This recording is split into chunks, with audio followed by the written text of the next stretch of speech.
Soy católico y con orgullo lo digo. Soy católico de la única iglesia que Cristo dejó. Que lo sepa todo el mundo. Esta es la iglesia que dirige el Papa León. La única que tiene Biblia, magisterio y tradición. Soy católico, católico soy. De la iglesia que tiene la Santa Eucaristía. Soy católico, católico soy. De la iglesia que está bajo el amparo de la Virgen María. Esta es mi iglesia donde una sola fe nos une como hermanos. Aquí tenemos un solo bautismo. Esta es la iglesia donde el Señor para todos es uno solo, es uno mismo. Aquí se dice que viva Cristo Rey, que viva el Papa y la Virgen María. Bendito y alabado sea por siempre, bendito y alabado sea Jesús Eucaristía. Soy católico, católico soy. De la iglesia que tiene la Santa Eucaristía. Soy católico, católico soy. De la iglesia que está bajo el amparo de la Virgen María. Solo a Dios, solo a Él adoramos, y a los santos por respeto a ellos veneramos. Cuando ellos interceden, la gloria a Cristo, la gloria a Él le damos. Rezo el rosario con aprecio y devoción. Lo hago por fe y también por tradición. Lo hago porque la Biblia es una gran meditación.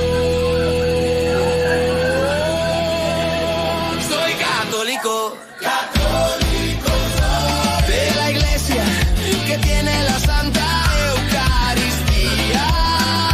Soy católico, católico soy. De la iglesia que está bajo el amparo de la Virgen María.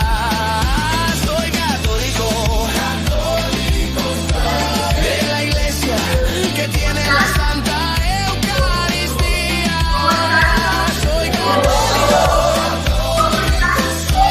de la iglesia que está bajo el amparo de la Virgen María. Soy de Cristo, soy de la Eucaristía. Rezo el Santo Rosario junto a la Virgen María. Soy católico, qué alegría.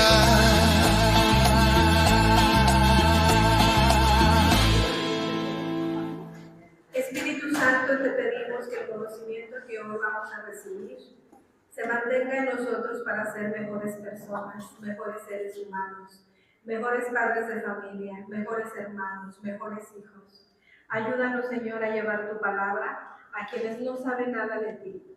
Te lo pedimos, Señor, acompáñanos en esta sesión, ilumínanos, y tu Madre Santísima, te pedimos que nos cubras con tu manto esta noche para llevarnos la sabiduría. Ábrenos nuestra mente y cuídanos. Padre nuestro que estás en el cielo, santificado sea tu nombre. Venga a nosotros tu reino. Hágase tu voluntad en la tierra como en el cielo. Danos hoy nuestro pan de cada día. Perdona nuestras ofensas, como también nosotros perdonamos a los que nos ofenden. No nos dejes caer en la tentación y líbranos del mal. Amén. Y a ti, Mamita María, protégenos y te dedicamos esta humilde rosa para ti.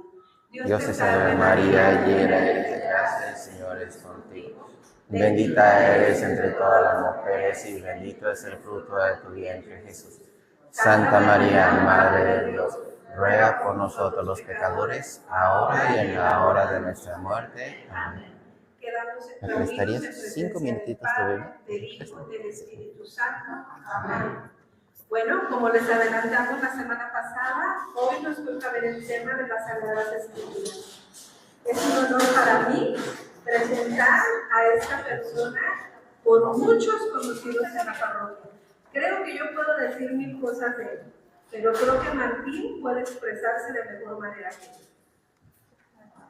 Buenas noches. Soy una persona que es de nuestra comunidad.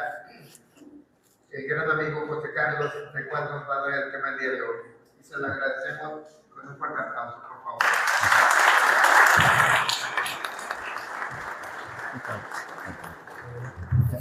Sí, muchas gracias, así, muchas gracias.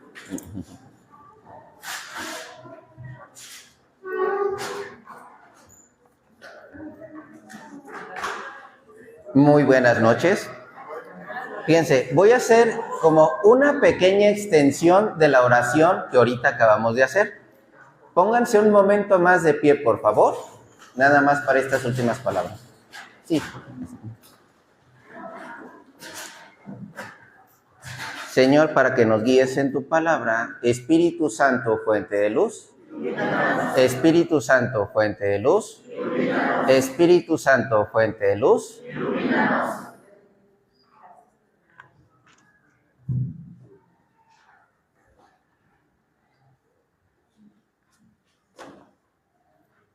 En nombre del Padre, del Hijo y del Espíritu Santo. Amén.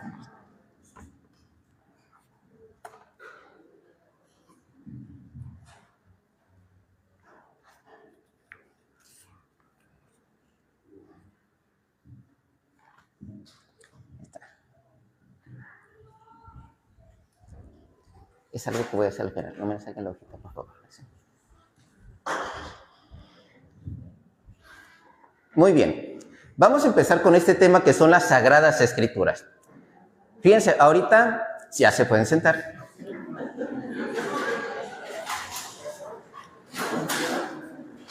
Qué bueno que sigan indicaciones. Miren, va a suceder algo muy interesante aquí. ¿Por qué? Porque estamos hablando del tema de Sagradas Escrituras. Y las Sagradas Escrituras, por así decirlo, en toda la extensión de la palabra, no es un tema fácil. En primer lugar, no es un tema fácil. Es más, de aquí de repente tal vez llegaban con preguntas de las Sagradas Escrituras. Sí van a aprender varias cosas, pero se van a ir con más preguntas. No exactamente más dudas, sino más preguntas. Esa va a ser la cuestión. Terminando inclusive, también les vamos a compartir estas diapositivas. E inclusive quien necesite, ahora sí, como hice una grabación, también lo estamos grabando. A mí me conocen algunos así nada más por el TikTok, porque soy tiktokero. Ahí tengo un canal que se llama Hablemos con Biblia, así se llama el canal. Ahí tenemos como casi 9,600 seguidores, son poquitos. A comparación de otros, son muy poquitos. ¿Cuánta población hay aquí en Irapuato? Como 650,000. Y son 9,500 seguidores de como 50 países diferentes. Siguen siendo muy poquitos. Entonces, ¿qué es lo que sucede?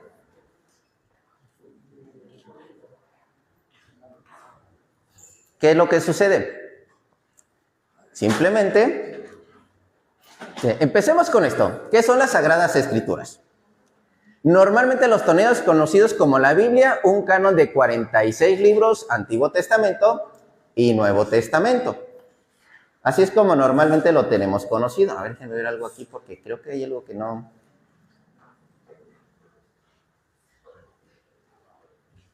Sí.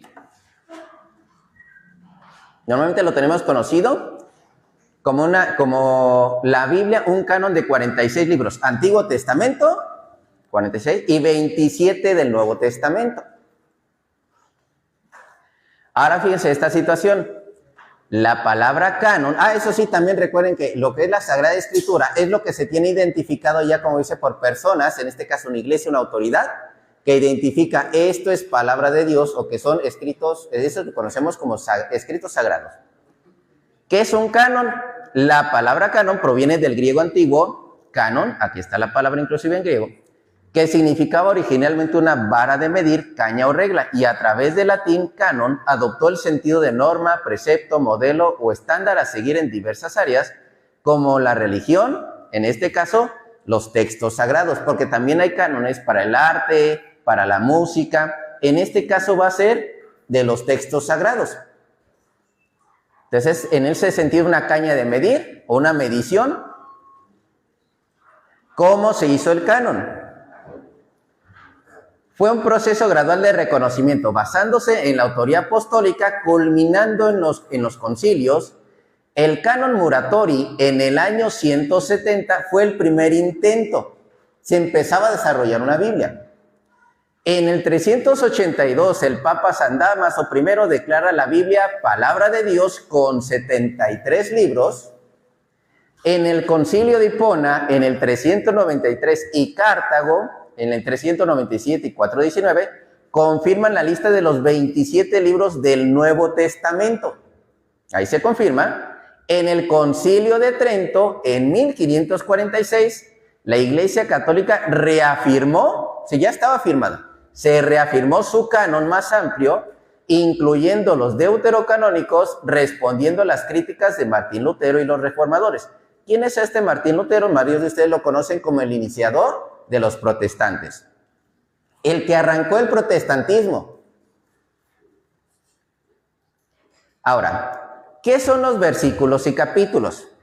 Porque esto, ¿qué creen que quién sabe manejar versículos y capítulos en la... Más bien, la pregunta es al revés. ¿Quién no sabe manejar versículos y capítulos en la Biblia? Que levante la mano.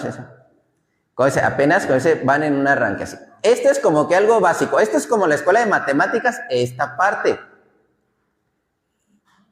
Primero, el capítulo, en este caso, nombre del libro, JN, ustedes lo van a encontrar en resumen, así como Juan. Por ejemplo, esta parte.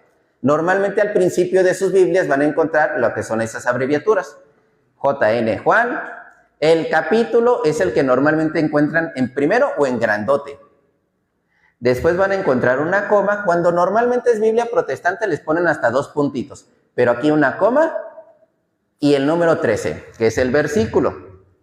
Es una guía que divide los escritos para poder encontrar con mayor facilidad una lectura específica. Capítulos son divisiones más amplias y los versículos divisiones más cortas. La Biblia fue dividida en capítulos por Stephen Langton, arzobispo de Canterbury, en el siglo XIII. O sea, la Biblia en un principio no tenía versículos y capítulos. Jamás en la Biblia vamos a encontrar a Jesucristo diciendo de Isaías dijo en el capítulo tal, versículo tal. No lo vamos a encontrar. Siempre lo vamos a encontrar en un contexto general como diciendo Jesucristo. Isaías dice, o en el libro de Isaías dice, así. Pero nunca van a encontrar eso de capítulo y versículo en esa relación porque fue hasta el siglo XIII que se añadieron en la Biblia.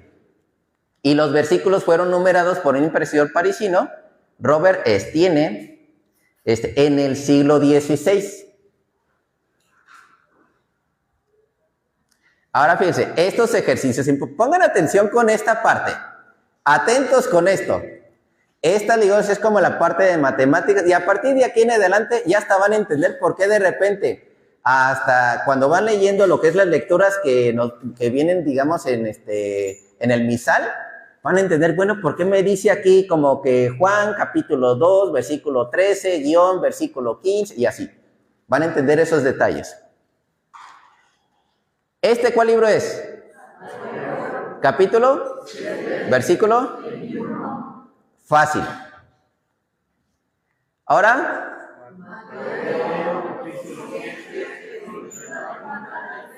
cuando tenemos este guión es del 21 al 23. O sea, es una extensión. Fácil ahorita. Ahora, cuando tenemos este punto, es Mateo 7, 21 y 23. No al 23, como dice, nos brincamos el 22. Ahí como dice, todo entendible por el momento. Ahora este otro, parece que se me repitió. Ajá. Ando pensando que... Ah, sí, ya sé. No, esa es otra historia aparte. Mateo 7, 21 y 23 al 29. Hasta ahí no hay problema. Ahora aquí, Mateo capítulo, 7, versículo, 21, ¿al cuál? Este es capítulo 8, versículo 3. Entonces, Mateo 7, 21 al capítulo 8, 3. Ya como dice, pues ahí como que igual no nos perdemos tanto. Ahora este otro, Mateo 7, 21 Y estos dos puntitos es, y también Juan 1:1. Cosas ya van por separado. Y esta, primera carta de Juan, capítulo 2, versículo 18. Entonces, esas son las maneras de entender las lecturas de la Biblia. De hecho, por eso de repente ven así como que en lo que son los misales, que estaba así como que, ¿cómo de que Mateo 7:21 y luego extensión hasta el 8:3, así, del 21 nos regresamos al 8, ¿cómo estaba el asunto? No, era irse hasta el capítulo 8, versículo 3, era toda una lectura corridita. Entonces, hasta aquí es la parte fácil de la Biblia. Hasta aquí es la parte fácil de la Biblia. De aquí en adelante empieza lo complicado. ¿Por qué razón? Primero les voy a hablar esta partecita. Porque recuerden que estamos con los escritos sagrados. La sola escritura no sirve. Eso de que en la Biblia está todo lo que necesitas de Dios, no es verdad. Ni jamás lo enseñó ni el judaísmo ni los cristianos de los primeros 15 siglos. La sola escritura es anatema. Es un invento de hombres la sola escritura. Bueno, una cosa es la doctrina enseñada por Cristo y otra cosa los inventos de los hombres, que en este caso es la sola escritura. ¿Por qué razón? La sola escritura no es lo mismo que el estudio de la Biblia o su lectura. No es lo mismo. Les voy a poner este detalle tan interesante. Primero, de hecho, fíjense esto. Hasta segunda pantalla vamos a usar así. Porque aquí tengo lo que es la Biblia. No, esta es Biblia católica. Ay, no anda el padre porque luego le voy a mostrar otra Biblia que... Así que les andas mostrando José Carlos. ¿Sí? Esta se lo voy a mostrar, pero este es desde una Biblia protestante, para que se les quite algunos hermanitos protestantes. Esta se llama Reina Valera. Ahorita les doy unos detalles de esta. ¿Por qué la sola escritura no sirve en primer lugar? Ni jamás se enseñó ni en el judaísmo ni en el cristianismo de los primeros 15 siglos. Deuteronomio 9:17. Entonces tomé... no, ¿dónde está? 9:17, no, es 17:9. Permítanme. Deuteronomio 17:9. Dice, y vendrás a los sacerdotes levitas, Antiguo Testamento, y al juez que hubiere en aquellos días, y preguntarás, y ellos te enseñarán la sentencia del juicio. Y harás según la sentencia que te indiquen los del lugar que el Señor escogiere, y cuidarás de hacer según lo que te manifiesten, según la ley que te enseñen, no lo que está escrito, lo que ellos te enseñen, y según el juicio que te digan harás, no te apartarás ni a diestra ni a siniestra de la sentencia que te declaren. El hombre que procediere con soberbia, no obedeciendo al sacerdote que está para ministrar allí delante del Señor tu Dios, o al juez, el tal morirá, y quitará el mal de en medio de Israel. Todo el pueblo irá y temerá y no se ensorbecerá. Entonces, ¿qué quiere decir? Lo que no estaba escrito, ibas a ir al juez, que en este caso, o los sacerdotes, y ellos te indicaban el camino correcto. Lo que no estaba en la Biblia o lo que no estaba en los escritos, ellos daban indicaciones o daban la enseñanza, daban la doctrina. Inclusive hay otro versículo, ese ahorita no se lo voy a dar por cuestión de, se me hace que el tiempo no se nos vaya a terminar, porque ¿cuánto tiempo tengo? ¿40 minutos? ¿30 minutos? 30 minutos, vamos a ver. Entonces, gracias a que la iglesia, ¿a qué iglesia tenemos Biblia? Pues a la iglesia católica. Por la iglesia católica es que tenemos Biblia. Entonces, San Mateo 7:18 al 20. ¿Por qué puse este versículo? Hay veces que normalmente algunos hermanitos protestantes dicen, no, es que el Papa es la bestia. ¿Alguien se ha escuchado eso? El Papa es la bestia. La iglesia es la ramera, así andan diciendo. El detalle está en que la hija de ese papa y de esa iglesia es la Biblia. El fruto de ese papa y de esa iglesia es la Biblia. No puede el buen árbol dar malos frutos, ni el árbol malo dar buenos frutos. Todo árbol que no da buen fruto es cortado y echado en el fuego. Así que por sus frutos lo conoceréis. ¿Cuál es el fruto de la Iglesia Católica? Esa Biblia que tenemos ahí. Entonces, por ese fruto reconocen la Iglesia de Cristo. Estamos obligados, fíjense, frase de Martín Lutero. Y decía bastantes cosas bárbaras del Papa, Estamos obligados a ceder muchas cosas a los papistas que poseen la palabra de Dios que hemos recibido de ellos, de lo contrario, no habríamos sabido nada de ella. Dicho por el mismo Martín Lutero. La diferencia entre los cánones del Antiguo Testamento, el canon de Alejandría, que se llama Septuaginta, es desarrollado en el siglo III y II antes de Cristo. Este es antes de Cristo. Para el año 100, la mayoría de los libros ya estaban traducidos al griego koiné y fueron usados por Cristo y los apóstoles. Estos los utilizaron Cristo y los apóstoles. 46 libros del Antiguo Testamento. Y en el caso del canon palestinense, este es un canon judío del año 90 al año 100, después de la destrucción de Jerusalén y como respuesta por el uso de los cristianos, el uso de los cristianos de la Septuaginta. Porque los cristianos utilizaban la Septuaginta para mostrar a Jesucristo. Para decirles, mira, el que dice aquí en las Escrituras es el Cristo que ya vino. Entonces ellos desarrollaron su propio canon y dijeron, ¿sabes qué? Vamos a quitar estos de aquí. No podemos utilizar los mismos que los cristianos. No se vaya a confundir nuestro pueblo y se haga cristiano. Entonces por eso los quitaron. Al canon judío se le llama Tanaj, que es la Biblia hebrea o escrituras canónicas del judaísmo. Consta de 24 libros, que para nosotros, como dice, en un lenguaje actual, estos 24 libros se puede dividir en 39, nada más que ellos los tienen así como que Primera de Crónicas y Segunda de Crónicas los tienen en un solo libro. Primera de Reyes, Segunda de Reyes lo tienen en un solo libro, o sea, los tienen juntos. Por esa razón es que todo eso, hasta el conteo se ve diferente. Esta colección sagrada está dividida en 3 partes principales. Torá, los primeros 5 libros, los Nebim, profetas, los 8 libros, y los Ketubim, escritos de 11 libros. Equivalente a los 39 libros del Antiguo Testamento que normalmente tienen hermanitos protestantes. La diferencia entre la Biblia católica y la protestante es que en total nosotros tenemos 73 libros. Ellos tienen 66. Aquí está el detalle, sí. Ellos aceptan lo que la Iglesia Católica puso. La Iglesia Católica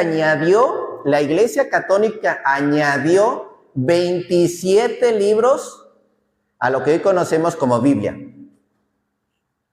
Los hermanitos protestantes quitaron al Antiguo Testamento. Yo siempre les digo que este dato está muy curioso entre el 66 y el 73. Atención, esto no lo dice la Iglesia, esto no lo dice la Biblia, no lo dice... Esto lo dice José Carlos. Así. Porque a mí se me hace muy curioso 6, ¿sí se acuerdan cuál es el número malo? ¿Cuál es el número de hombre? ¿O cuál es el número de imperfección? El 6. ¿El hombre es imperfecto? Sí. Ahora, un libro de 66 libros más el hombre que lo carga. Situación interesante, 73, 7 es un número de plenitud, 3 es un número de lo que es Dios, trino, una plenitud aquí, una imperfección acá. Lo dice José Carlos, no lo dice ni la Iglesia, esa ya es cosa que me pueden decir que soy yo. Entonces, ¿por qué la Biblia protestante solo tiene 66 libros en su canon? Lutero no quitó los libros, Lutero no los quitó. Los puso al final, pero no los quitó. Él quería quitar libros del Nuevo Testamento, quería quitar Hebreos, Santiago, Judas, Apocalipsis. El libro de Santiago, de hecho, decía que era un libro de paja, que esa no servía. Entonces, Lutero no quitó los deuterocanónicos, los puso al final. ¿Por qué la Biblia tiene 66? En 1826, Sociedades Bíblicas tomó la resolución de excluir todos los libros deuterocanónicos de sus ediciones por las presiones políticas denominacionales, o sea, protestantes, entre las organizaciones que aportaban económicamente para sostener a dicha sociedad. Dijeron, si me sigues poniendo esos libros, ya no te doy dinero. Ah, pues los quito. Es lo que hizo Sociedades Bíblicas. Mateo 6:24. Ninguno puede servir a dos señores, porque o aborrecerá a uno y amará al otro, o estimará a uno y menospreciará al otro. No podéis servir a Dios y a las riquezas. Sociedades Bíblicas, al decir, mejor quito estos libros de la palabra de Dios, ¿a quién eligió? No eligió la palabra de Dios por encima del dinero, eligió primero al dinero. Alguien, eso sí, a partir del año 2018-2020, por ahí más o menos, no me acuerdo cuál es exactamente la fecha, alguien ya los regresó. Ya regresaron los deuterocanónicos a las Biblias protestantes. Del 2020 para acá ya los encuentran. Pero antes de 1826, todas las Biblias en general tenían los 73 libros. Todas las Biblias. Ahora, los deuterocanónicos del Antiguo Testamento y Nuevo Testamento. Muchos de ustedes conocían deuterocanónicos en el Antiguo Testamento, pero también hay en el Nuevo. Estos, los clásicos, Tobías, Judith, Sabiduría, Eclesiástico, Baruch, Primera y Segunda de Macabeos, junto con ediciones en Esther y Daniel. Estos capítulos, que por cierto, ¿quién trajo su Biblia? Por pura curiosidad. En físico, y ¿quién lo tiene en aplicación? ¿Quién lo tiene en aplicación? Levante la mano. ¿Quién lo tiene en físico? Levanten sus manos. Eso es así, de pura curiosidad, váyanse a Daniel capítulo 3. Daniel capítulo 3, versículo 50. No se vayan a Daniel 3, vámonos a Daniel capítulo 13. Daniel capítulo 13.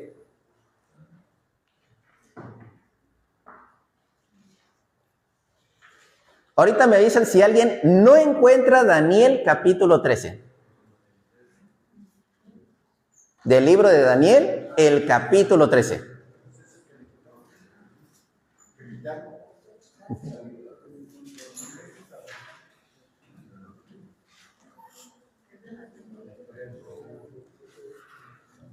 ¿Quién no tiene Daniel capítulo 13? Ya sea en su aplicación o ya sea en la Biblia. Así, en tu aplicación no lo tienes. ¿Quién más no lo tiene? Tampoco lo tiene. ¿En la aplicación o Biblia? ¿En la aplicación? ¿Quién más no lo tiene? Bueno, esas dos Biblias, esa aplicación que tienen es protestante. No es católica. Sí, hay otra versión que sí tiene. La otra es católica, sí. ¿Mande? Daniel capítulo 14. Si no encuentran el Daniel capítulo 14, esa Biblia no es católica. Es protestante. ¿La tuya tiene? ¿O no la tiene? Ah, sí la tienes, ya. Bueno, vamos a continuar. Si no la tienen Daniel 14, bueno, el 13 o el 14, su Biblia no es católica, ¿eh? Fíjense, ahora los deuterocanónicos del Nuevo Testamento, la carta a los Hebreos, la carta de Santiago, la segunda carta de Pedro, segunda y tercera carta de Juan, y la carta de Judas y el Apocalipsis. Hubo un tiempo en que había dudas si estos añadirlos o no a la Biblia.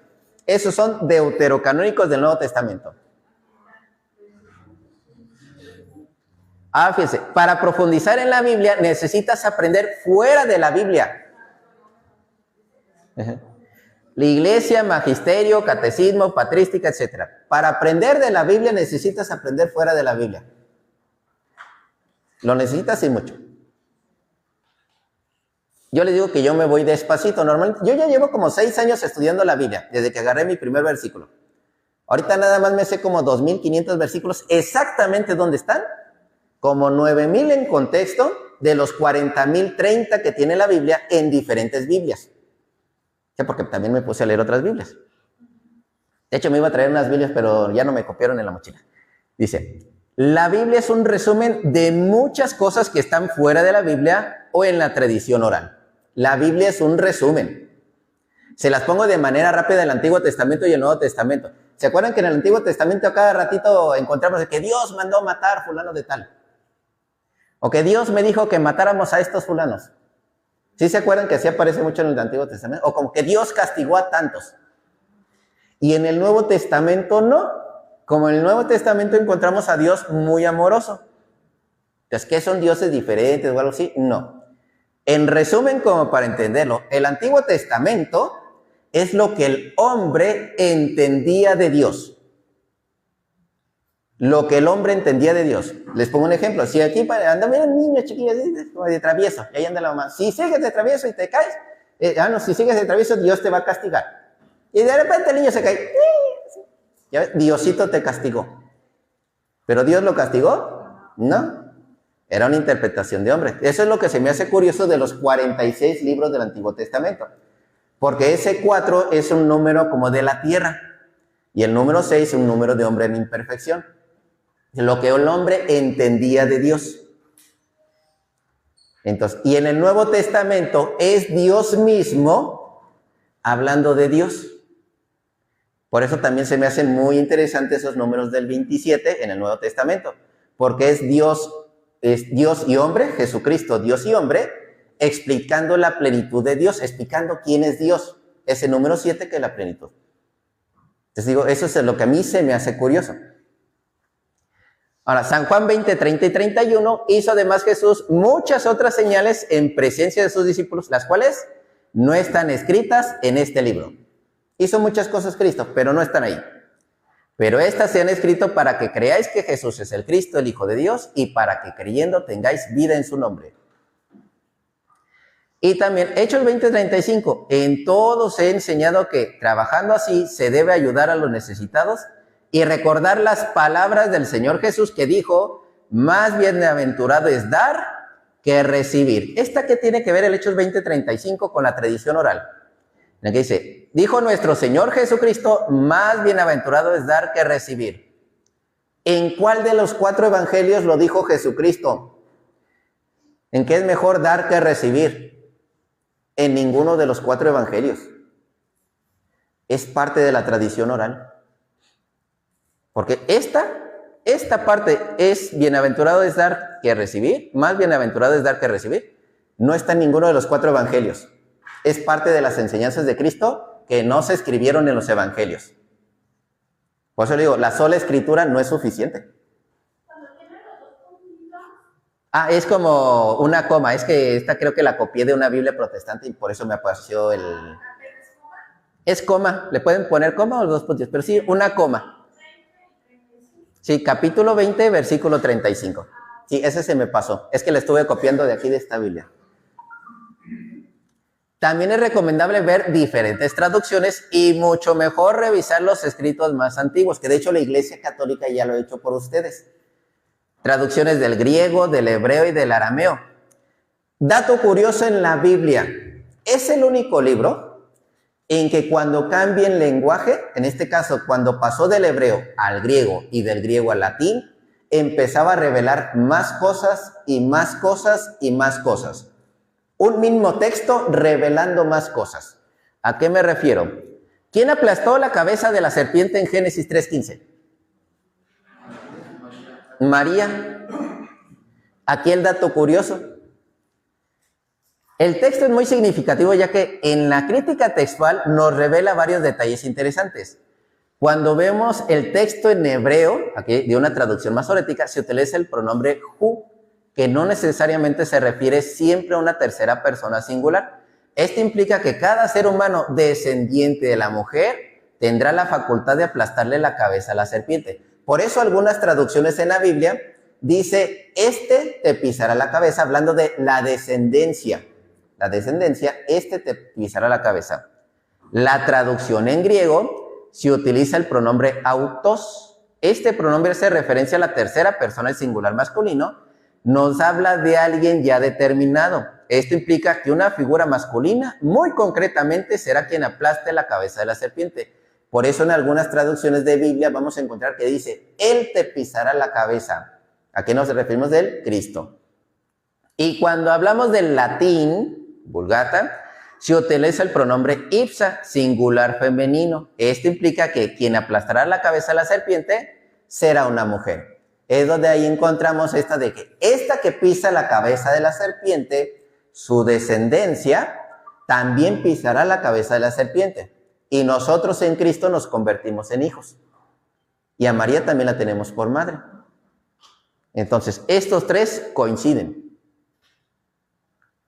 Se empieza a revelar más cosas, un mismo texto en diferente lenguaje. Entonces, está la escritura. ¿Nos muestra más de lo que podemos leer? Sí. Solo que tenemos que estudiarlo. Hasta ahorita algunos hacen así. Hay que poner atención cada palabra de la Biblia, no leerla por leerla, porque varios de nosotros leemos bien corridito. Es más, hasta con un libro normal nos pasa que lo leemos y hasta nos tenemos que regresar porque ya se nos olvidó qué fue lo que acabamos de leer. Génesis 2, 4, A y B. ¿Sí se han dado cuenta que en algunas Biblias dice Génesis 2, versículo 4, A y B? Esta es una versión de Jerusalén. Hagan de cuenta que aquí está el versículo 4 y luego la mitad le pone una raya aquí como quien dice para distinguir que hay una continuación aquí o hay una separación. Esta es la latinoamericana. Varios de ustedes tienen latinoamericana. Esta partecita que dice A y B. ¿Qué quiere decir esto de Génesis? Que de hecho conecta el capítulo 1 con el capítulo 2. Es de que el capítulo 1 es un escrito de algún lugar y el capítulo 2 alguien le escribió en otro lugar y los juntaron. Los juntaron, son como dice, dos tradiciones judías que se juntaron. Y aquí es donde hacen unión. Por eso algunos de ustedes, aquí es donde dice, fueron creados los cielos y la tierra. Y aquí vuelve a hablar de ese Génesis otra vez de la creación del cielo y la tierra. O sea, fueron juntadas dos tradiciones ahí. Pequeños detallitos. Otra, ¿cómo se llamaba la esposa de Lot? ¿Alguien se acuerda?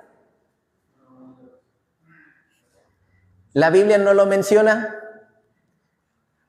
Dice lo que son, Lot diciendo, levántate, toma tu mujer, acordaos de la mujer de Lot. Pero no nos dice el nombre. Esto se conoce fuera de la Biblia también. Ejemplo, en este caso, esta es una tradición judía. Midrash Bereshit, así. Que de hecho, Génesis se le dice Bereshit, o lo que es en el principio. Dice, Lot preparó una buena comida, lo había visto Abraham, y aquí está el nombre de la esposa de Lot, Idit. Ahora, ¿sí se acuerdan de lo que es este? De hecho, aquí nos habla un poquito de lo que es Idit. ¿Se acuerdan que cuando fueron a visitar los ángeles a este Lot, que llegaron, y Lot le dijo, no, ustedes vénganse a mi casa, vamos a comer, vénganse a hospedarse aquí? E inmediatamente no tardaron mucho los del pueblo a decir, saca esos dos hombres porque vamos a abusar de ellos. ¿Se acuerdan más o menos de esa historia? Que de hecho está en Génesis 18 y 19, más bien el 19. Entonces, la razón por la que llegar rapidito a esas personas, y de hecho aquí también lo dice, porque Lot les decía, sírveles, dales un poco de sal. ¿Quieres que les dé sal? Deja, voy con los vecinos a pedirle. Vecinos, vinieron dos extranjeros, ¿me pueden regalar poquita sal? Y así fue con cada uno de los vecinos. Y ese pueblo, cada extranjero que llegaba, se aprovechaban de ese extranjero. Entonces, ella, Idit, tuvo la culpa de que todo el pueblo llegara rapidito, de que se enterara todo el mundo de que habían llegado esos dos. Entonces, esa es la razón, una historia fuera de la Biblia. Por esa razón también, al voltear a ver, que le decían, nadie voltee, ella volteó, por esa razón se convirtió en sal. No se convirtió en cobre, no se convirtió en piedras, no, específicamente sal, por eso que hizo. Entonces, detalles que no vienen en la Biblia. La genealogía de Jesús, análisis de Mateo y Lucas. En Mateo dice ejemplo, Jacob engendró a José, el esposo de María, de la que nació Jesús llamado Cristo. Hasta ahí todo bien. Jacob engendró a José. Pero en Lucas dice, Jesús tenía 30 años al comenzar, unos 30 años, y era, según se creía, hijo de José, hijo de Elí. Ya nos cambiaron el nombrecito, ahora no es Jacob, ahora es Elí. ¿Qué es lo que sucede aquí? Aquí Mateo nos habla de la ascendencia de José. Lucas nos habla de la ascendencia de María. Pero cuando en ese tiempo, si tú te casabas, bueno, se puede decir, cuando el hombre se casaba, prácticamente la familia de la mujer también pasaba a ser su ascendencia. Es lo que sucedía aquí. Pero aquí sucede con el nombre de Elí, porque nosotros lo conocemos como Joaquín. Esto también, de hecho, es dentro de un Talmud. Fíjense cómo las Sagradas Escrituras se van entendiendo desde fuera. Y lo tienes que ir hasta leyendo despacito. Dice, voy a brincar la parte así, segundo de Elí, padre de María. Dice, que María haya sido hija de Elí, atestiguado por los mismos judíos, en el Talmud de Jerusalén se encuentra este tratado, supuesta revelación donde se dice que María, hija de Elí, fue vista en las sombras de la muerte. O sea, María también fue perseguida en aquel tiempo. Eso también está aquí en los escritos. Y adquiere mayor fuerza del padre de María, porque están los protoevangelios, que también vienen mencionados, pero vienen mencionados como Joaquín. Esta tradición ha sido conservada por los padres, adoptadas por la iglesia griega y latina.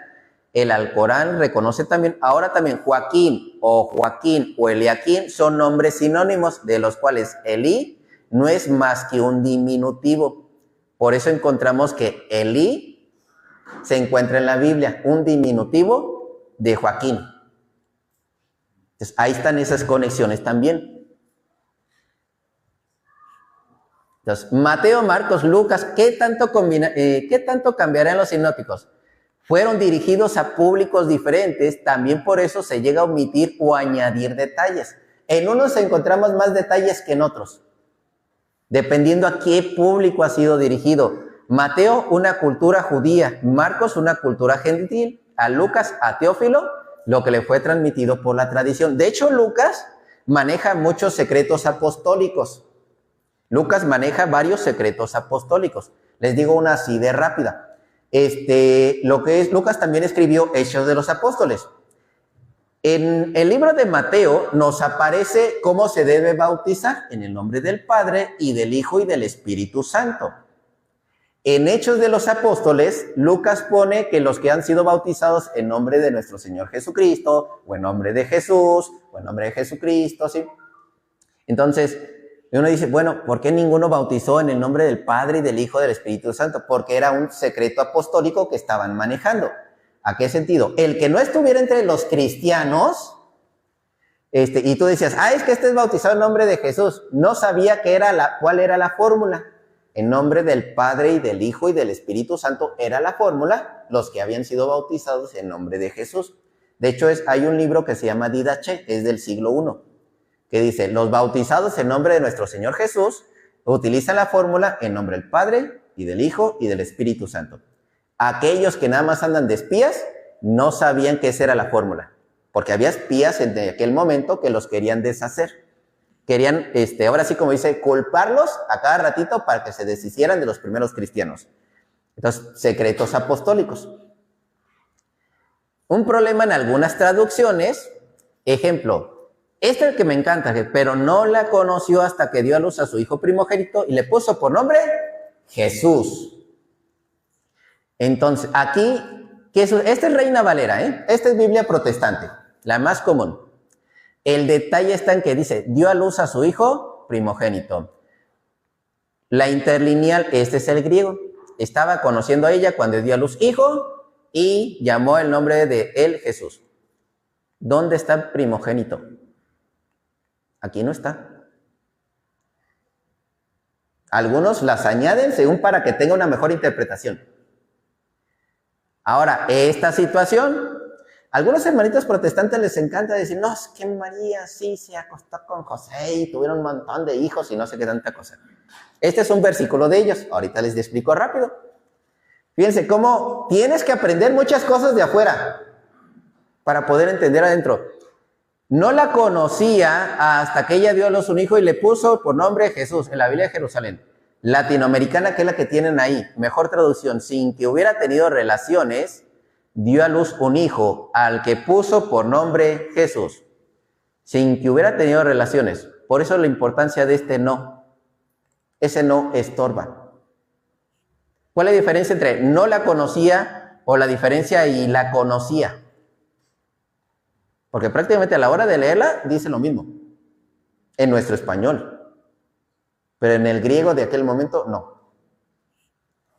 Entonces, el momento cultural, esa palabra hasta. Aquí viene un poquito de la traducción que hay más en Oriente. Vamos a manejar la parte de la traducción. Me gusta más la que manejamos de este lado de Occidente. En Oriente manejan que José tenía más hijos.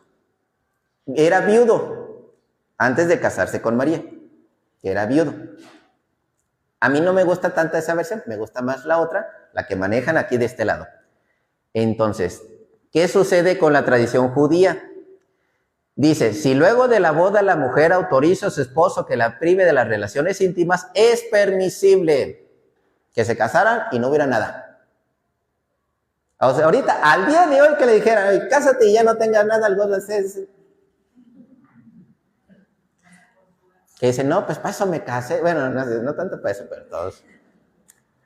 Dice, entonces, con el precepto de ¿para quién es válido esto?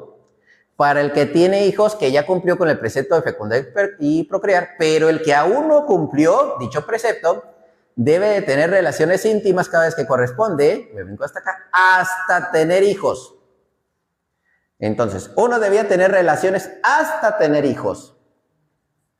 Por eso era que José no conoció, no tuvo intimidad hasta que nació Jesús, porque era precisamente de tener intimidad hasta que naciera el niño. Era tener intimidad hasta que naciera el niño. Pero ahí dice, es que aquí no tuvo intimidad y aún así nació el niño. Esa es la situación en la Biblia. Esa es la situación cultural. Que nadie la tome en cuenta de repente. Antiguo y Nuevo Testamento. Creo que me queda poquito, porque sí quiero, parte de preguntas y respuestas, porque ya estoy seguro que de repente ya van a salir varias preguntas, creo. O yo espero. Ya sé. Necesitamos del Antiguo Testamento. Uno, para descubrir a Cristo. Juan 5:39, vosotros investigáis las Escrituras, ya que creéis que en ellas hay vida eterna. Ellas son las que dan testimonio de mí. Con ellas identificamos a Cristo. Necesitamos del Nuevo Testamento para descubrir la plenitud de Jesucristo. Un ejemplo, Juan, Colosenses y Génesis. En el principio existía la palabra estaba con Dios y la palabra era Dios. Me voy a quedar con esta palabra, el principio, y en este principio no se hubiera hecho nada de cuanto existe. Segundo versículo, Colosenses, lo que es la imagen del Dios invisible, primogénito de toda la creación, que por él fueron creadas todas las cosas en los cielos y en la tierra. Entonces, esta palabra que estaba en el principio, que por él fueron creadas las cosas en los cielos y en la tierra, y Génesis 1:1, en el principio creó Dios los cielos y la tierra. Él que es el principio, creó Dios los cielos y la tierra. Nos hace revelación de Jesucristo acá. Autores de cada libro, ¿quiénes son? ¿Quiénes escribieron? ¿Quién escribió Isaías? Uno diría, es lógico, Isaías. No. Tenemos 3 autores. Isaías y sus discípulos. De hecho, del 1 al 39 sí lo escribió Isaías, pero del 40 al 66 se escribió siglo y medio después. Entonces, del 40 al 55 es otro autor y del 56 al 66 otro. Discípulos de Isaías. Los autores de cada libro son los que lo escribieron. ¿Quién escribió Malaquías? Algunos eruditos sugieren que es un título más que un nombre, ya que Malach en hebreo es ángel o enviado y la terminación ías, referencia a Yah o Yahvé, o sea, mensajero de Dios, mensajero de Yahvé. O sea, como que no es exactamente un autor, sino que un mensaje de Dios. Por eso dice un título. De hecho, este malaj o enviado también se maneja en el Nuevo Testamento, pero oculto en el griego. ¿Se acuerdan en Apocalipsis? Dice, escríbele a tal ángel de tal iglesia. Esa misma palabra ángel se hace referencia a enviado o también como lo que es un obispo o apóstol. Escríbele al obispo de tal iglesia. Es la referencia en secreto dentro de Apocalipsis, de que cada ángel era un obispo asignado. Los autores de cada libro son los que lo escribieron. Pues Pablo escribió todas sus cartas, que se le dice epístolas.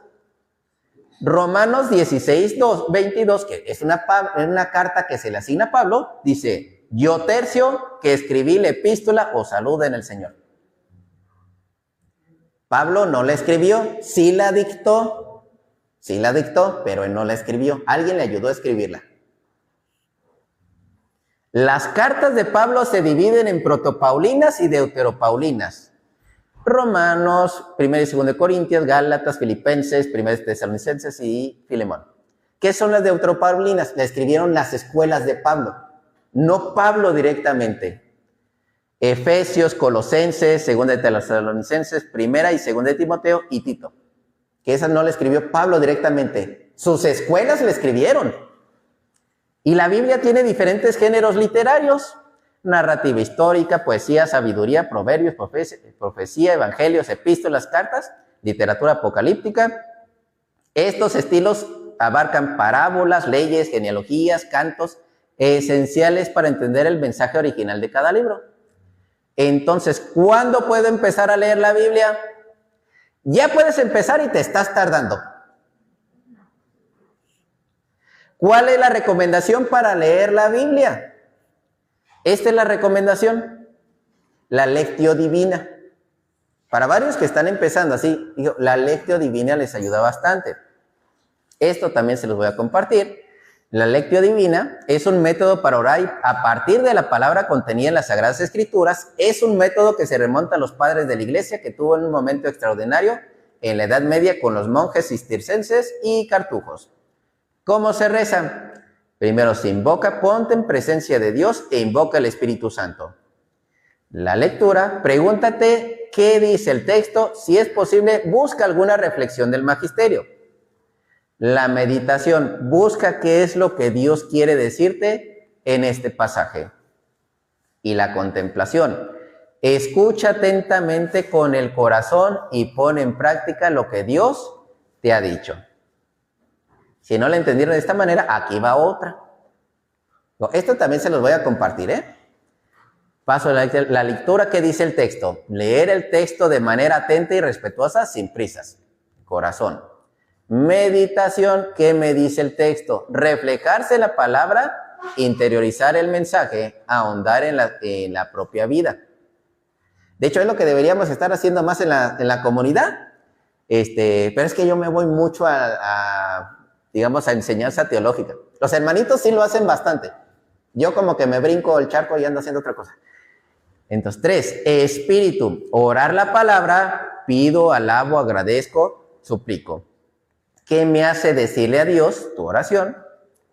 Y 4, Dios se me da a conocer con la experiencia del corazón. ¿Qué me da a conocer? La contemplación. Y 5, tu compromiso. ¿Qué camino de vida me invita a tomar? Y lo que es ver la realidad con la mirada de Dios, configuración con Cristo y vida en el Espíritu. Esto es lo que conocemos como Lectio Divina. Ahora, hasta ahí, porque yo pertenezco al grupo de animación bíblica. Este es comercial, al rato se los pago. Por ejemplo, aquí tenemos, aquí está lo que es de Hablemos con Biblia, que son ahora sí como dice las redes sociales que les manejo. Y ahí está así. Bueno, los viernes a las 6 es para aquí abajito. Eso ya es un grupo aparte que tenemos de lectura de la Biblia. Vamos leyendo la Biblia así despacito. Ya nos vamos dando cuenta de varios detalles en la Biblia. Apenas vamos como en Deuteronomio, no me acuerdo en cuál vamos. No, cierto, vamos en Números. Apenas vamos en Números, después de un año. Y así nos vamos despacito, 2, 3 capítulos. Muy bien. Ahora, ¿cuánto tiempo tendríamos para preguntas y respuestas? ¿Cuánto? Como 10 minutos, perfecto. ¿Alguna duda o pregunta o curiosidad que tengan? Porque de por sí, si decían, es que yo ya sé más o menos de la Biblia. Hermanitos, aprovechenlo. A esta persona la conocemos en la parroquia como el niño Biblia. Pregúntenle, no lo dejen ir con esas dudas que tienen ustedes. Aquí lo tienen en vivo y a todo color. Aprovechenlo. Todas sus dudas, él se las va a disipar. Mi niño Biblia, no me equivoqué en pedirle la ayuda, ¿verdad que no? ¿Ok? Aprovechenlo, tienen 10 minutos. Ahí ya levantaron. Qué bueno, buenas noches. He conocido personas laicas que profesan, nos orientan sobre la Biblia y nos recomiendan que empecemos por los hechos de los apóstoles. ¿Qué opinas tú? También es muy buena recomendación. Lo que pasa es que hay diferentes maneras de trabajarla. ¿Qué sucede en Hechos de los Apóstoles? Son los primeros pasos de los cristianos. ¿Qué hicieron después de la resurrección de Cristo? ¿Qué es lo que les iba a suceder? Persecución, cosas bonitas, cosas feas. O sea, es una recomendación también. Además de Hechos de los Apóstoles y Lucas, pueden utilizar Juan para empezar. Juan también. Pero esas son las recomendaciones que a veces vamos dando. Normalmente las recomendaciones empiecen por el Nuevo Testamento. Normalmente esa es la recomendación. Porque a veces si empiezan por el Antiguo Testamento, se van a sentir muy regañados.